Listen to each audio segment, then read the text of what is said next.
Efa, dwi'n 17 ac yn dod o Gasnewydd. Yn enw i di Lois Eleni Jones, dwi'n 24 oed a dwi'n byw ym Cynllun. Helo, fy enw i yw Harvey ac rwy'n dod o Casnewydd. Helo, enw fi di Alice Mai, dwi'n reiddiol o Sir Gar ac ar hyn o bryd dwi'n astudio Cymraeg a Newyddiaduraeth ym Mhrifysgol Caerdydd. Helo, enw i di Callum, dwi'n defnyddio pronouns they, them and nhw. Helo, Cara dwi, a dwi'n myfyrwraig blwyddyn gyntaf ym Mhrifysgol Abertawe sy'n astudio Cymraeg ar hyn o bryd. O bod yn rhan o'r gynllun Dramodwyr ifanc yn brofiad gwell chweil, oedd bob sesiwn mor ddifyr, llawn hwyl, ac oedd o'n rili teimlo fatha bod bob sesiwn wedi delwra i'r criw fyd. Roedd gweithio gyda Dramodwyr fel Melangell Dalma, Alan Saunders a Manu Steffan Ross yn rhywbeth anhygoel. Roedd hefyd gweithio gyda pobl arall tua'r un oed yna fi, roedd gyda profiad yn sgwennu a rai hefyd yn ddibrofiad fel fi.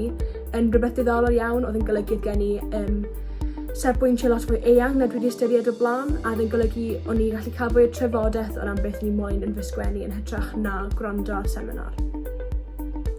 Feithon ni weld y ddrama Petulia yn Theatr Sherman yn Gaerdydd, ond ogystal â cymryd ran yn gweithdai gyda S4C.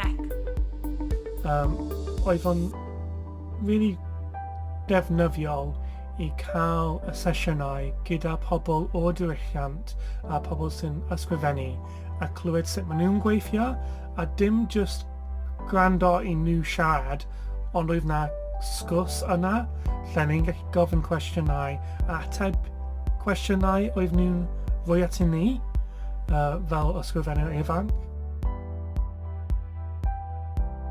Roedd fy hoff elfen o'r cynllun yn y cyfle i siarad efo golygydd o'r BBC sy'n gweithio ar pobl y cwm.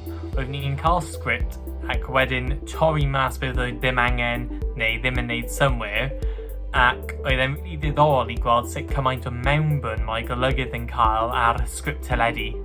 Fi'n credu fy hoff elfen o'r cynllun oedd y ffaith o'n i'n siarad a sgwrsio gyda'r awduron i'r dramodwyr yn bersonol, a o'n i'n dysgu yn hytrach na jyst dysgu sgiliau sgwennu er enghraifft.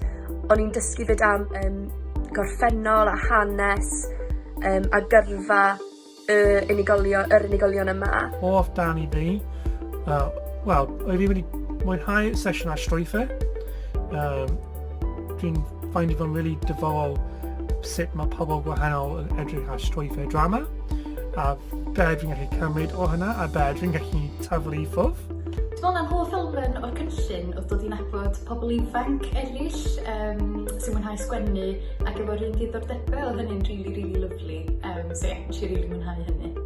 Peth arall ydy bod y sesiynau yn rhoi bach personol ac yn rhoi cyfle i chi ofyn digon o gwestiynau, felly dysgu pethau do'n i bendant ddim yn gwybod o blaen.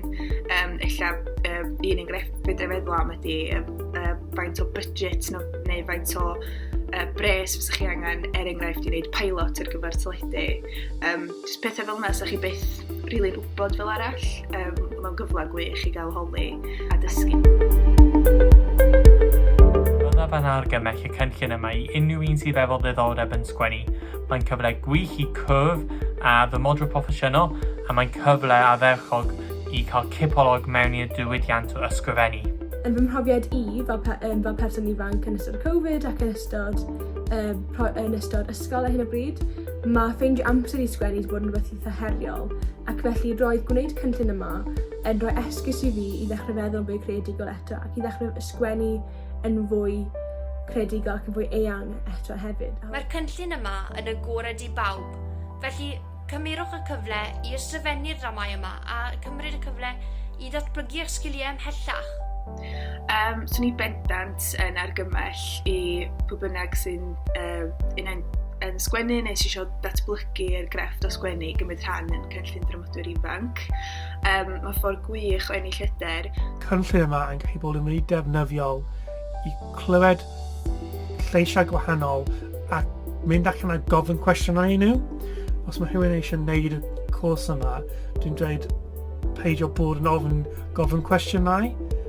Sy'n ni bendant yn argymell ac yn annog unrhyw sydd efo diddordeb mewn sgwennu neu jyst yn myd theatr yn gyffredinol i gymryd rhan yn y prosiect. Os gen chi'n byd i golli, mae'n gyfle gwerth chweil, so ie, amdani. Felly diolch o galon Theatr Genedlaethol, mae'r holl profiad bod yn wych.